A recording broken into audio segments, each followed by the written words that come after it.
have been to the great state of Illinois before, but only Chicago. So I can't tell you how thrilled I am to be outside of Chicago in what I call the real Illinois, the real America. By the way, I live in New York City, so now not only do I have a Marxist as my president, I have a Marxist as my mayor. So my life is going great right now, and I will take any opportunity to get out of the city of New York and the state of New York, and especially to come to some place as beautiful as Springfield, Illinois. I want to thank David, and I also want to thank Casey from AFP. Casey literally got me here today from New York on a couple of airplanes, people with masks, and now we're dealing with Ebola. So, what used to be a harrowing experience to begin with, getting across the country is now even more so. But I want to thank Casey for bringing me here and David for inviting me into Illinois today.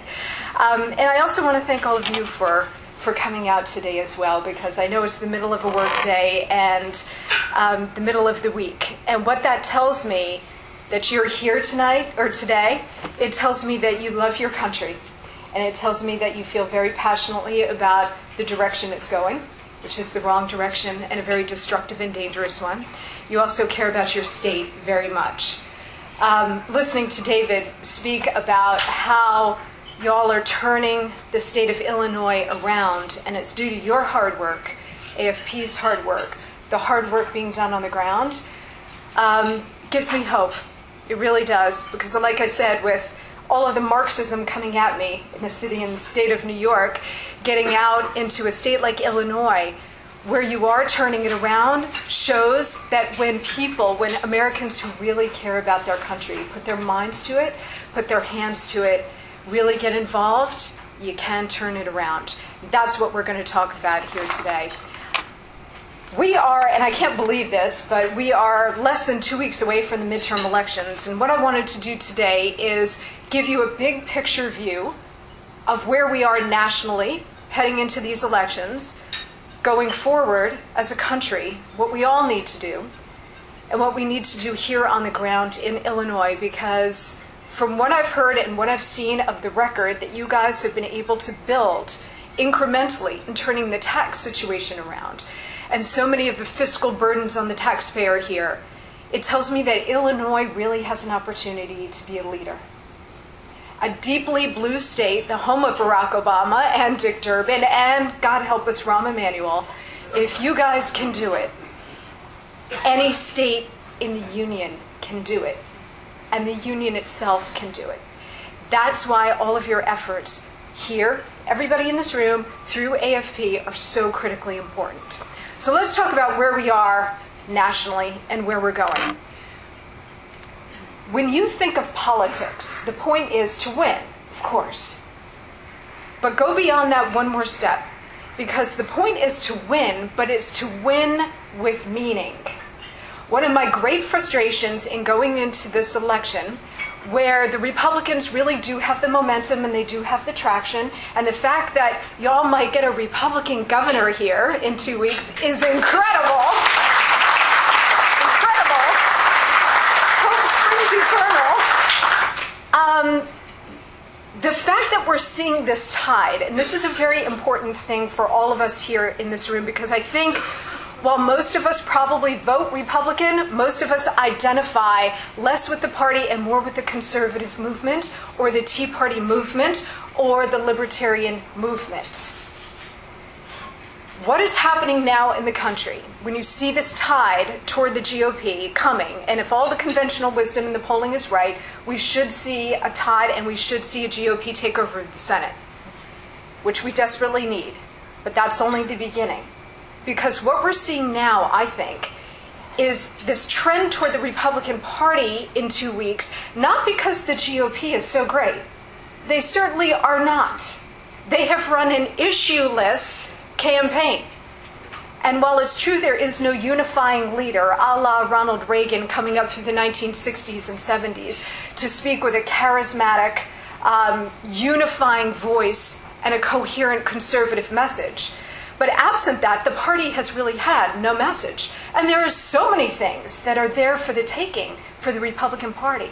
to push back and articulate a positive, compelling reason to vote for them rather than simply against the other guy or against the other party. And they have not done that. So what you're seeing now in this trend is it's real, but it's temporary and it's elusive. Because people are now going to vote Republican this time around, again, not because the GOP is so great, but because the Democrats and this White House and this Harry Reid Senate is so bad that they decide, well, let's take a look at the other party and give them a chance. They're not in love with the Republicans. They're not in love with the conservative movement or the Tea Party movement. But the alternative, after 6 years, has been so bad, it's driven the state off the cliff and it's driven the country off the cliff. That's why they're voting Republican. So keep that in mind as we go forward on the grassroots level, that when you knock on doors and make phone calls, you might get a receptive message. But again, they might be taking in your message only because the other side, the side that they've identified with and voted for their whole lives, in many cases, has let them down in disastrous ways. So then the challenge for us going forward after this election will be to unify as different movements, libertarian, conservative, and Republican, establishment, and so on, get ourselves together and focus on turning the state around and the country around. So when I talk about winning, yes, that's job one. But our job is to infuse the win with meaning. What do I mean by that? As we go into this election in 2 weeks and then looking forward to 2016, we all need to understand that America is at a crossroads here. How many times in your lifetime have you heard, well, this is the most important election of our lifetime, right? Actually, I think 2008, 2012 actually were the most important elections of our lifetimes. They didn't turn out the way we wanted them to, and now we see the disastrous results of that. But here's where we are now, and we still have the power in our hands to change it. We are at a crossroads. We're literally at that fork in the road. And the choice for America is, are we going to continue down this path of wealth redistribution, class warfare, socialism? Nobody wants to use that word, but it's absolutely true. And in fact, I wrote a column that will appear tomorrow in the Washington Times citing Ronald Reagan's famous A Time for Choosing speech, which he gave on October 27th, 1964. So 50 years ago Monday. He had no problem using the word socialism in that speech. That's what the Great Society was all about. That's what the New Deal before that was all about.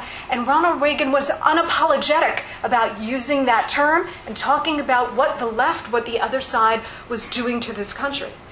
And I think it's time for all of us in this room to be less afraid about offending people when we talk about what's really happening here.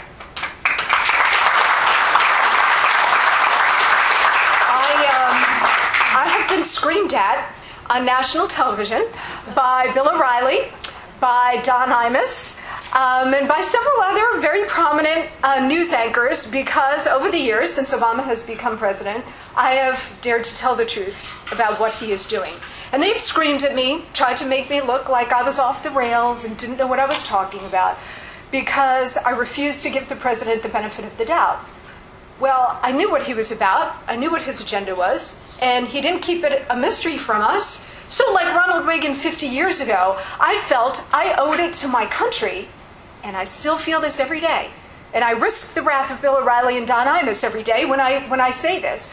I feel like I owe it to my country, to the founding fathers, to the greatest generation, to every generation that has come before me, and the ones that are coming after me, to do my best to tell the truth and to try to save America. That's why we're all here. So let's talk about this choice. Are we going to go down this road of radical wealth redistribution, class warfare, socialism, all of the things that the left in this state have shoved down our throats, and what Washington, D.C. has shoved down our throats? Not just over the last 6 years, which has been the worst period for this, but for decades now. Or are we going to choose a different path?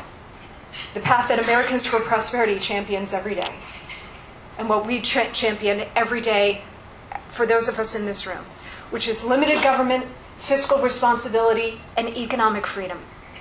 The choice is between statism and freedom. The choice is between American weakness and American strength. It's between American retrenchment in the world and American superpower in the world. The choice is between big government and big America, which is what we've really lost sight of, certainly in this state and certainly in Washington. Now, a critical part of this, as we, all of us here associated with AFP, as we go forward and try to educate and inform our fellow citizens to try to open their eyes to get them to make the right choice of big America versus big government, one of the most critical elements of this is this unapologetic and full-throated embrace of capitalism. One of the things that the left has been very effective at doing over the last decades is demonizing free market capitalism. Success is now an embarrassment. If you have a lot of money and you've earned it and you've built something, you didn't build that. You ought to be embarrassed. And you know what? It's your patriotic duty to fork more of that hard-earned money over to the state so they can dole it out, because after all, the state knows best. That core intellectual elite, they know best. You didn't build that. I remember in the 2012 campaign, I had a couple of friends who were very high-ranking in the Romney campaign. And I knew Mitt Romney, but not well, so every time I'd have an idea, I'd email them or call them. And I said to them early on, unless Governor Romney is going to give away his whole $400 million fortune before he runs, he will be running as a wealthy man. You need to own that. You need to get in front of that.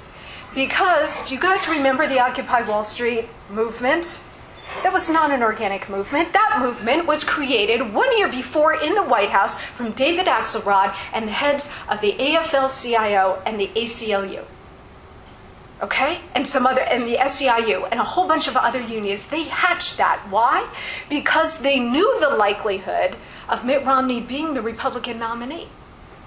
Demonize wealth, demonize success. So a year before Romney was even running, they had the whole framework set up and ready to go. The left is always playing chess. They are always 10 steps ahead of us. Always.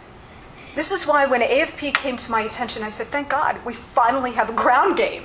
Because the left has been honing this as an art and a science for decades. Their psychology is so incredibly sophisticated. We just want a functioning America. We want our freedom.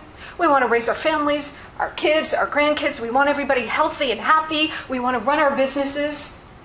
That's not what the left wants. The left is obsessed with tearing America down.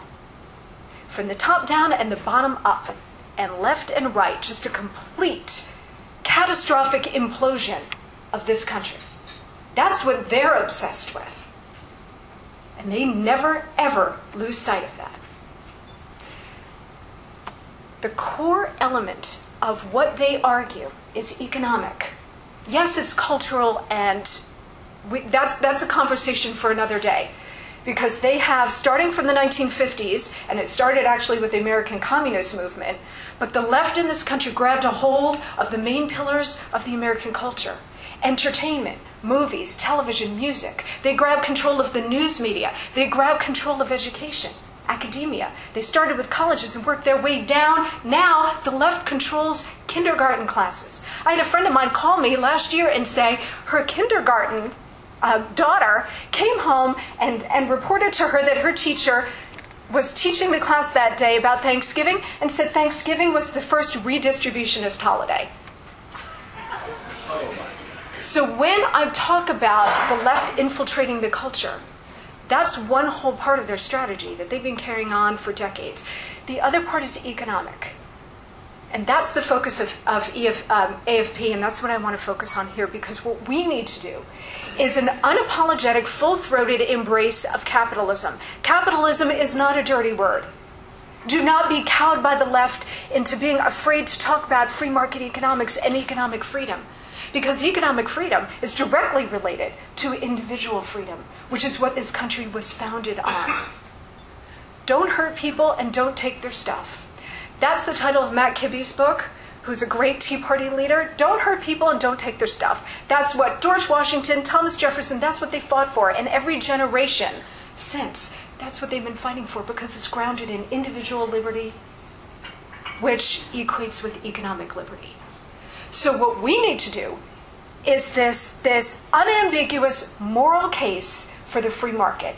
And I want to talk about how to make that case. Because keep in mind that the president, the governor in the state, soon to be former governor of the state, they have no problem making the moral case, such as it is, for redistributionism. You hear this all the time. Oh, the poor can't remain poor. Oh, we need to furnish health care for everybody. They couch it in emotional and moral terms. Now, we know that class warfare and radical wealth redistribution is completely immoral. But that doesn't matter to them. They're pathological liars. They're professional liars. They do it very well. But they couch it in moral terms, and that's how they get people. That's how they make the connection. And I'm going to talk a little bit more about that in a moment. But for us, we need to be out there every day making the moral argument on the other side. Before we do that, let's understand what we're up against here, because David and Casey and I were in the hallway just talking about this. We need to understand that we are not up against a Democratic Party of old. We're not even up against a left of the past. We're up against a completely different ball of wax. Barack Obama is not Jimmy Carter, and he is not Bill Clinton. Barack Obama is a revolutionary. And I say that unapologetically. I've been screamed at on national TV for using that exact word. This modern Democratic Party, there was a wholesale takeover of it starting in 1968. I wrote about this in my book. Starting at 68 was the turning point. The Democratic Party was completely taken over by the left. But they weren't able to grab the brass ring of the presidency until Barack Obama. They put up far-left candidates all the time, from Al Gore to Walter Mondale to Michael Dukakis, John Kerry. Over and over again, they kept losing because they were so extreme. It wasn't until they found the perfect package with the dynamite electric smile in Barack Obama that they were able to grab the presidency. And that's why you've seen the amount of destruction that you have seen over the last 6 years. And it's come from Washington, and it's trickled down. You're right here on the forefront in the state of Illinois, as I am in the state of New York. When the Democratic Party has now gone so extreme to the left that everybody running in that party, and look, Hillary Clinton is right there on the left. She's just as far left as Obama is. But when her husband was president, they moderated. Her husband was a pragmatist. There are no more pragmatists in the Democratic Party. Why do you think Bill and Hillary Clinton were at Bill de Blasio, the mayor of New York's inaugural in January? Because they know now the state of the party. They know that the party is now on the extreme left. And that's where Hillary is naturally anyway. So she's going to be very comfortable in this new Democratic Party. This is what we're up against. Leftists are literally at war with America. So we're in this war whether we want to see it or not, or whether we want to fight it or not. Now, everybody in this room with AFP wants to fight the war. And I thank you from the bottom of my heart, because we need warriors to turn the state and this country around. God knows the left certainly has their warriors, from the union folks all the way through. The professors, academia, teachers, they have their warriors. Our side hasn't really had them. Again, because we're normal Americans who have our families and our jobs. The left is waging this battle. They are at war with the Constitution. They are at war with American free market economics. They are at war with American values. And they never rest. They never rest in this fight. And they never fail. And when they do fail, they come back, because they are relentless. Keep this also in mind. It's not just leftism that we're at war with in this state and in this country. It is the ideology of control. And by that I mean and this is where I have some problems with the Republican Party, the establishment folks, because in their own way, they've got the ideology of control that they have embraced. Earlier this year in the spring, I decided to go back and reread George Orwell's two most famous works, 1984 and Animal Farm.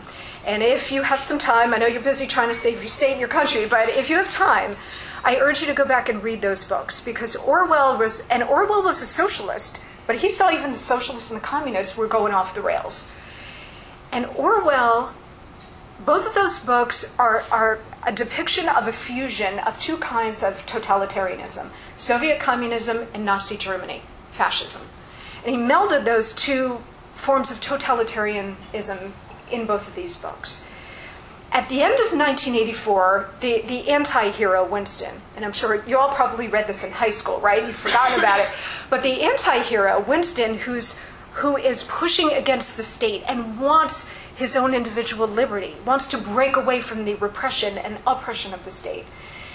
During the course of the story, he sees somebody in one of these massive rallies, right, with the big image of Big Brother on the screen. He sees another man who catches his eye, and he thinks that they might have something in common, that they both want to break out of this. He sort of befriends him. And at the end of the novel, it turns out that this other man is working for the state. He's a state operative. And they take Winston into a room, and they literally strap him down and they torture him. Because you can't have any individual freedom in an authoritarian or totalitarian state. So as they're torturing him, Winston says something really critical. He says to the man, I understand the how, meaning I understand how you keep the people down. You brainwash them, you torture them, you indoctrinate them, you take all of their resources, you confiscate everything they have. He said, I understand the how, I don't understand the why. And the man from the state looks at him and says one word, power. This is what I mean about the ideology of control. When the left talks about healthcare reform, what they mean is they don't give a flying whit whether you have healthcare or health insurance. Obamacare was never about either of those two things. It was only and always about government power and control over you. When Obama became president in 2009, the economy was falling apart. We were heading toward over 10% unemployment. People were screaming for jobs. They wanted him to fix the economy. What did he do? First thing he did was turn to Nancy Pelosi and said, write me a stimulus, I'll sign whatever you give me. And so he did. And about 6 weeks after that, he turned his attention to health care. Nobody was talking about health care. Everybody agreed that the healthcare system needed reform, that costs were getting out of control, and we should have this debate about how to reform the system. But it wasn't an urgent and pressing matter at that moment. So ask yourselves, why did he do it? Why did he spend the next year and a half almost solely focused on getting Obamacare through? The reason is, when you look at the history of every communist and socialist nation in the history of the world, one of the very first things that they do after they seize power is seize control of the healthcare system. For one simple reason. If the government controls your healthcare, the government controls you. Government power and control, period. When they talk about gun control, it has nothing to do with guns. This is all about stripping you of your Second Amendment rights. Government power and control. Remember, the Second Amendment is about, the way the founders wrote it, it's about allowing you to resist an oppressive regime.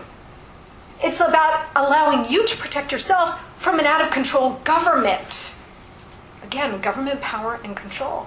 When they talk about immigration reform, it's not about immigration, it's not about securing the border.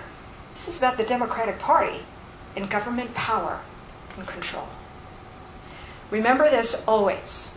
Whenever you hear the left talking about anything with reform, it has nothing to do with the superficial issue that they're talking about. Healthcare, guns, immigration, nothing. What it has to do with is the zero-sum exchange of your freedom versus their power and control. And it is zero-sum. Because every time they encroach on your freedom, and every time they put in a new regulation or tax you more, you lose another bit of your personal freedom. It is a zero-sum game.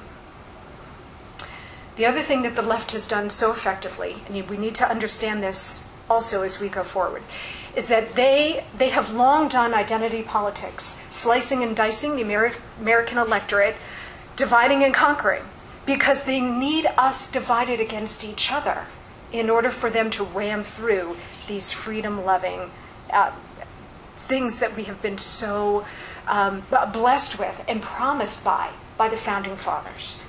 So in order to ram through their radical agenda, they've had to divide us by race, by income, by class, by age, by gender, war on women. Anybody? This is what they do.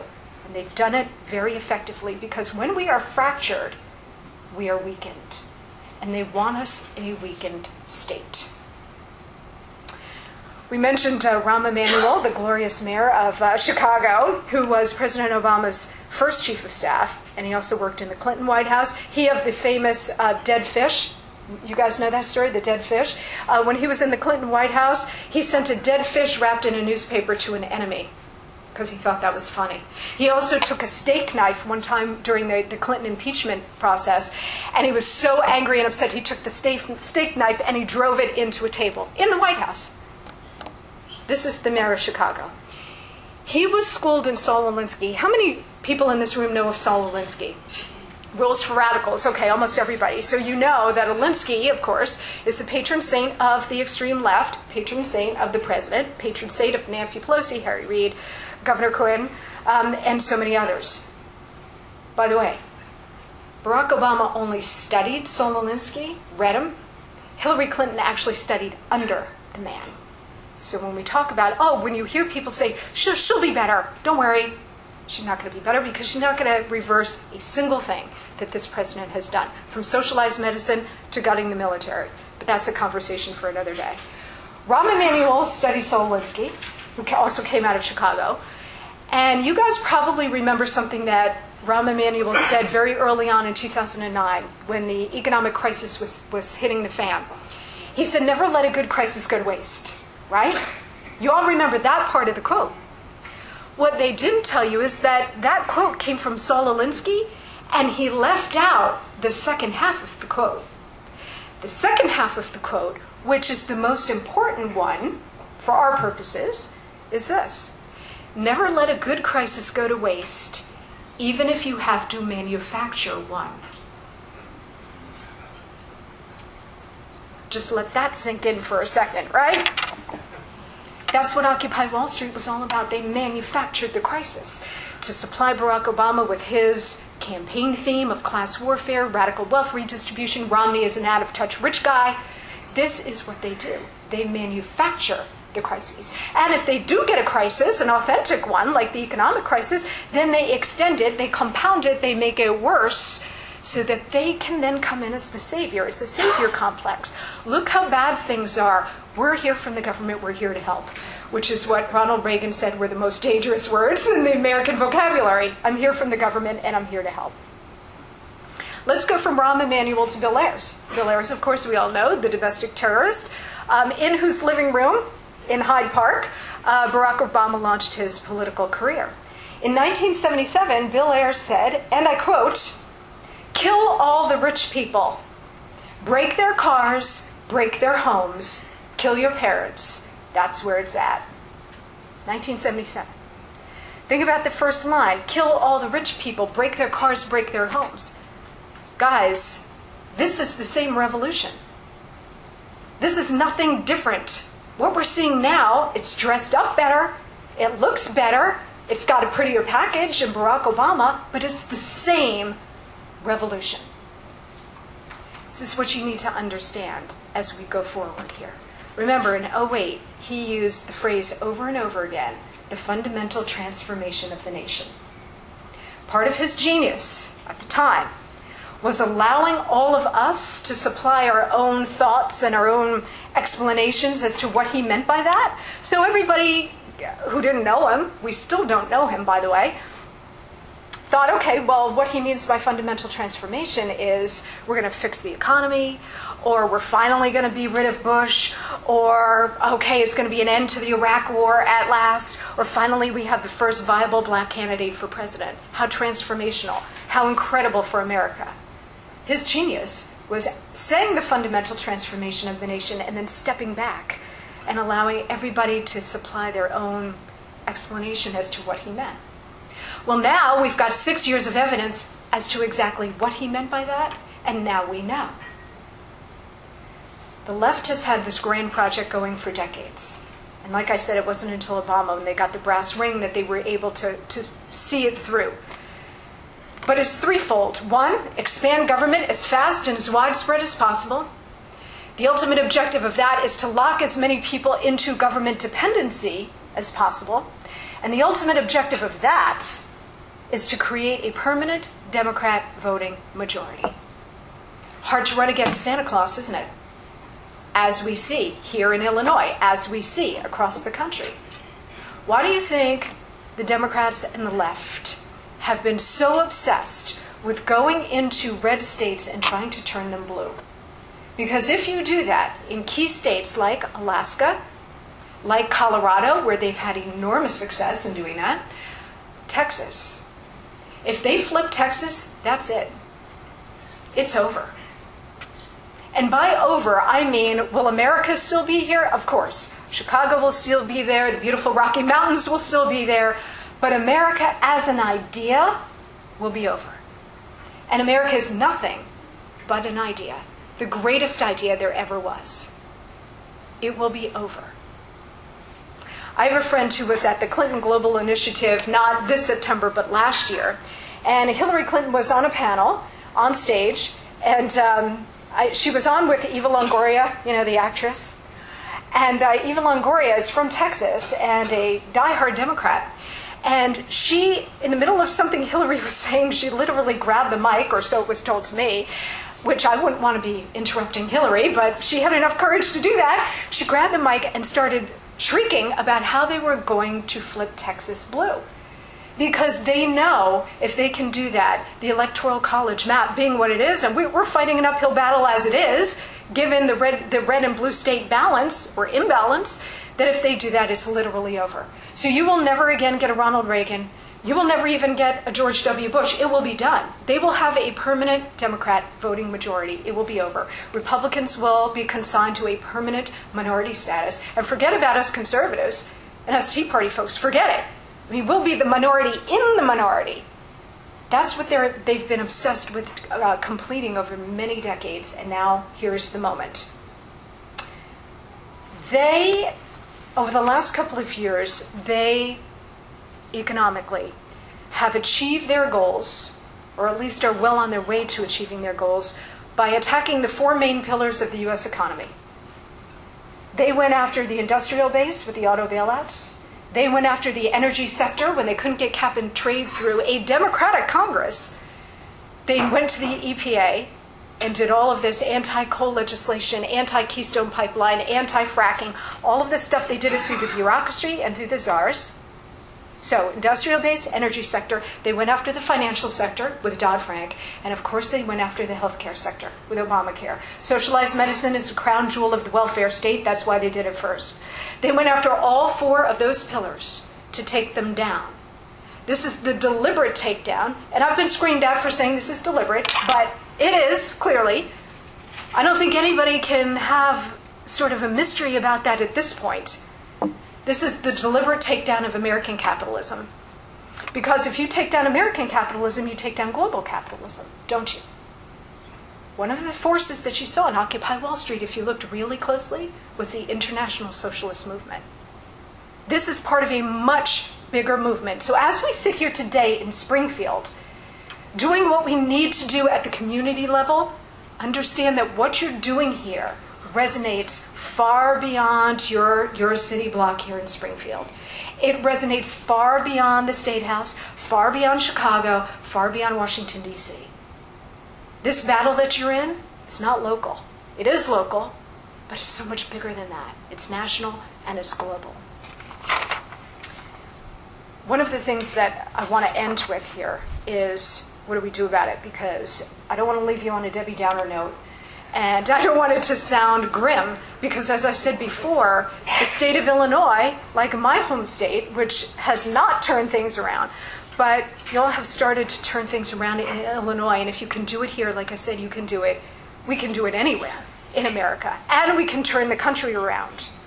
But what do we need to do to make that happen?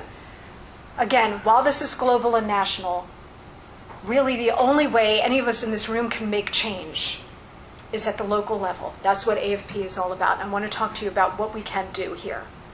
First of all, the moral case for the free market. I started my remarks by talking about the moral case. What is the moral case?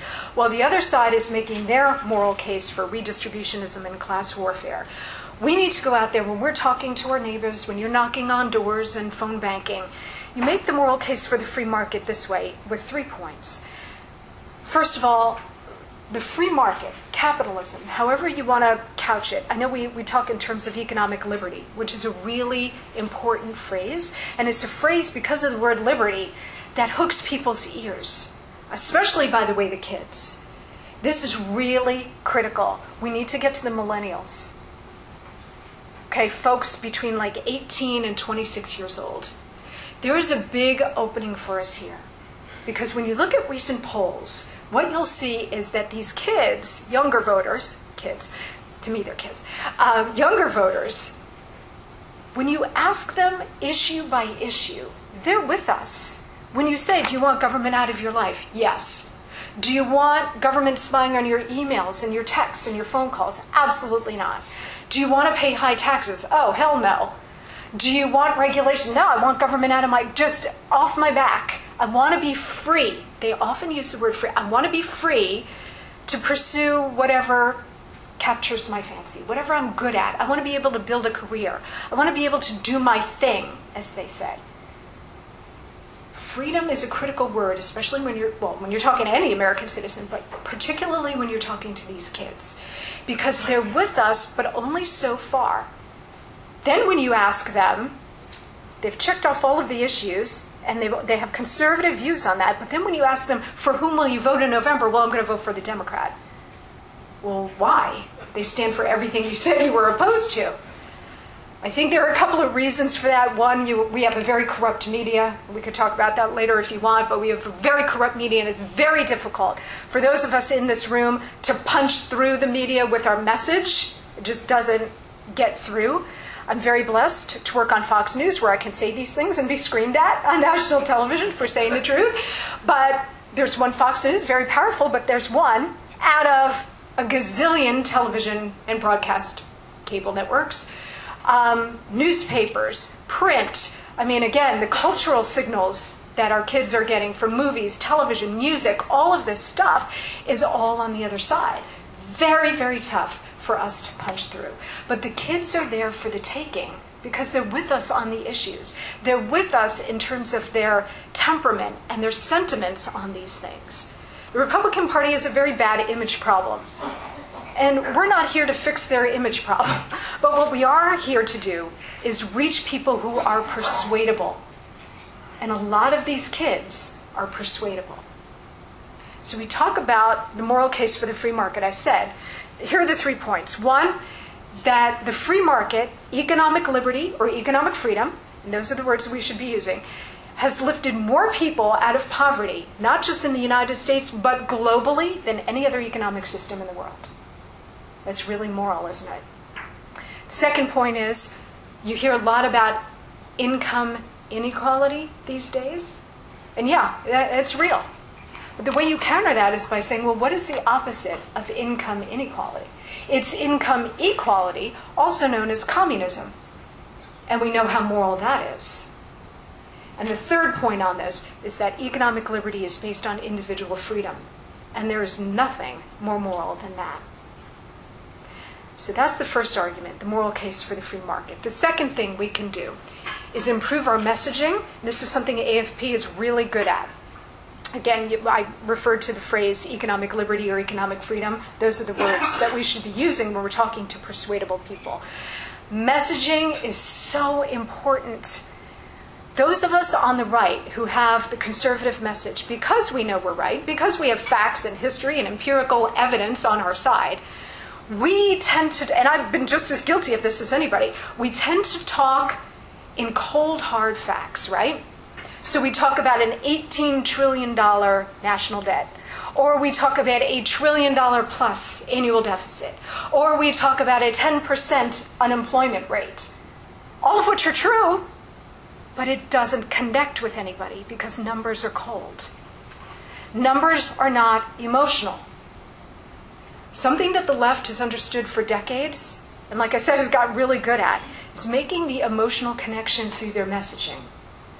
Now, we know it's mostly lies, distortions, perversions of the truth, but they're out there making these emotional connections through their messaging. So remember a couple of years ago, the ad of the Paul Ryan lookalike pushing the old lady in the wheelchair off the cliff? That's an emotional message. We all laughed at it in this room. Oh, how absurd. That's crazy, crazy talk. Look at the left again, ha ha, gah. But we don't counter with our own emotional messaging. Don Hewitt, who was the creator and longtime producer of 60 Minutes, he was asked one time, and this quote always stuck with me, he was asked one time what makes him a good storyteller, why has 60 Minutes stayed at the top of the ratings heap for 40 plus years. And I remember his answer to this. He said, to tell a good story, you have to connect with the viewer. You have to connect on an emotional level with your audience. And then he said, if one of my reporters comes to me and says, I want to do a story about terrorism, terrorism, he said, no, don't tell me a story about terrorism. Tell me a story about a terrorist. Because it personalizes what you're trying to convey. The left knows this. They've known it for a long time. This is Paul Ryan pushing grandma off a cliff. This is war on women. This is all of these things that they do to emotionally connect with voters who may be low information, maybe they don't have time to focus, but they hear and feel, even more importantly, they feel the left's message. Remember that voting, those of us in this room tend to take voting as an intellectual exercise, right? We look at the candidates, we hear their platforms, we listen to their speeches, we do it up here. The left does it here. And this, sad to say, but this is what trumps this. So when Hewitt says, don't tell me a story about terrorism, tell me a story about a terrorist, he understood that too.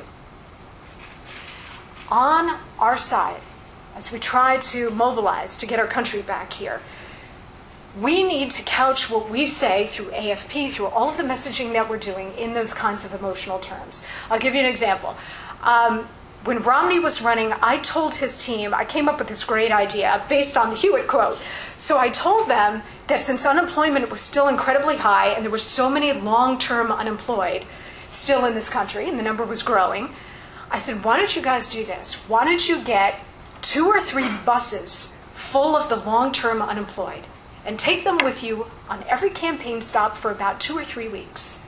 And at every campaign stop, you bring out another person or another couple to tell their story about how they lost their job, how they couldn't find a job, how the Obama economy, this heavy blanket of socialism, of statism, was preventing them from living the American dream. You bring one person out, different person, every campaign stop. The local media will cover it. The national press will pick it up. You will have a huge amplification. Do it. People need to see, look into the eyes of these people who are suffering in this economy. They didn't do it and he lost, so I feel like, they didn't listen to me, so they lost. But that's the kind of thing that we need to do that we haven't been doing, but this is something that AFP across the country, and I do a lot with AFP, I go into a lot of states. I was just in North Carolina with them about a month ago. This is something that they do really well. They get it. So you're with the right group in terms of that. The other thing, technology. This is another thing AFP does extremely well. I was at an AFP closed conference in Palm Springs about 3 years ago, and they are on top of technology. Getting social media to work in the messaging, And especially with the kids. The kids, as you all know, they all live on their phones, right? Think about 2008. 2008, when nobody knew what Twitter was, Barack Obama's campaign was micro-targeting their followers at Jay-Z concerts. They knew how to micro-target their message to have tweets going out to their followers who happened to be at that concert. That was incredible, incredibly technologically advanced. Meanwhile, John McCain, God love him, was campaigning with smoke signals. I mean, God love him, but that was a 20th century campaign. Obama and the left were running a 21st century campaign. The technology, AFP, and I've been briefed on it, they're so good at this, where they can micro-target a city block, find out voter registration for everybody on that block, and then within the house, who might be persuadable on each house on that block. So when they send you canvassing, you're not just going blind into a neighborhood, willy-nilly. They know what they're doing.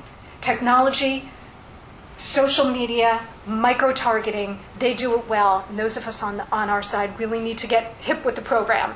That's why you're with the right group here as well. Finally, grassroots. AFP is the definition of grassroots. Volunteering at the phone banks, canvassing door to door, which I know we're all so busy, again, because we're normal Americans with families and lives. But whatever time and resources you can spend in doing this kind of thing, it has an enormous payoff. I'll give you one data point. When you send a piece of direct mail, like a campaign will send you a piece of mail, you take it out of your physical mailbox, it has a 1-to-1 effect, a 1-to-1 ratio of the effect it has on you, meaning you're very likely to take that piece of physical mail, or even if it's an email that comes like a spam from a campaign, and either delete it or throw it in the garbage. But if you pick up the phone in a phone bank through AFP, and you reach somebody on the other end, that's a 3-to-1 ratio. 3-to-1. So it's a 3-fold amplification of your message when you reach them and can talk to somebody on the phone. Now, when you canvass door to door, you knock on the door, and yeah, you'll get a lot of people slam the door or just don't answer, and you know they're inside watching the game. You can hear the TV, right? But if they actually open the door and you connect with them and they look at you in the eye, you know what amplification of the message you have? 8 times. 8 times. Because we're social creatures. People want the personalized contact. You know what made Bill Clinton such a great politician? Was that he can walk in a room like this, even now, literally seduce everybody in the room. Not like that, although he might want to. Not like that, but literally make everybody in the room feel like they're the only person on the planet, even if it's just a 5-second exchange. That's what makes the best politician so effective, the best actor so effective. Connection. Again, the emotional connection. So when you're canvassing door to door with the AFP, just understand this is not time wasted. Even if it's like a 10-second exchange, I'm running out, I got to go get my kids, and you hand them the literature and you say thank you so much, you have made an impact that is 8-fold of if they just got a piece of campaign or philosophical literature in the mail that ends up in the garbage.